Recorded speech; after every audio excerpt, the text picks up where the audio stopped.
Eurovision 2025 à Bâle, la Belgique éliminée, tension autour d'Israël et la Suède ultra favorite pour la victoire. Actu Musique.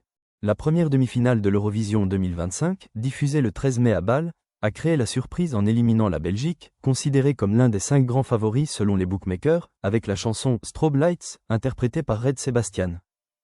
Cette élimination a provoqué une onde de choc parmi les fans et les médias, d'autant que la Belgique occupait récemment la 5e place dans les pronostics, ce qui montre à quel point le concours reste imprévisible et riche en rebondissements. Red Sebastian a exprimé sa fierté malgré la déception, remerciant ses soutiens et soulignant l'intensité de la compétition. Cette édition est aussi marquée par de fortes tensions politiques autour de la participation d'Israël.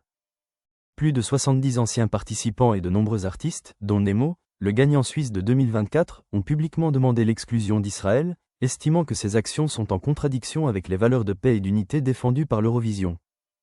Nemo, qui remettra le trophée au vainqueur cette année, a déclaré « Les actions d'Israël sont fondamentalement en contradiction avec les valeurs que l'Eurovision prétend défendre, la paix, l'unité et le respect des droits de l'homme ». La délégation israélienne a également été la cible d'incidents lors de la cérémonie d'ouverture, notamment un manifestant qui a mimé un geste d'égorgement envers la chanteuse Yuval Raphael, survivante d'une attaque du Hamas en 2023, ce qui a entraîné le dépôt d'une plainte officielle auprès des autorités suisses. Israël a dénoncé ces actes et protesté contre l'accueil réservé à sa délégation, tandis que la sécurité a été renforcée autour de ses représentants.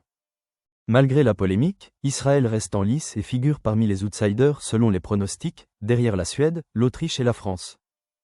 Les bookmakers placent la Suède, représentée par le trio Kai avec Barabada Bastu, comme ultra favorite pour la victoire finale, avec environ 34% de chances de l'emporter, suivi de l'Autriche avec Gigi et sa ballade opéra pop Wasted Love, puis la France et Louane avec Maman.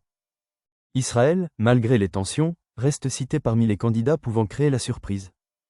Cette édition 2025 confirme que l'Eurovision demeure un miroir des enjeux politiques et sociaux de l'Europe, tout en restant un événement musical majeur, suivi par des millions de téléspectateurs à travers l'Union européenne et au-delà. Commentez ci-dessous. N'oubliez pas de cliquer sur « J'aime » et de vous abonner pour suivre l'actualité en temps réel.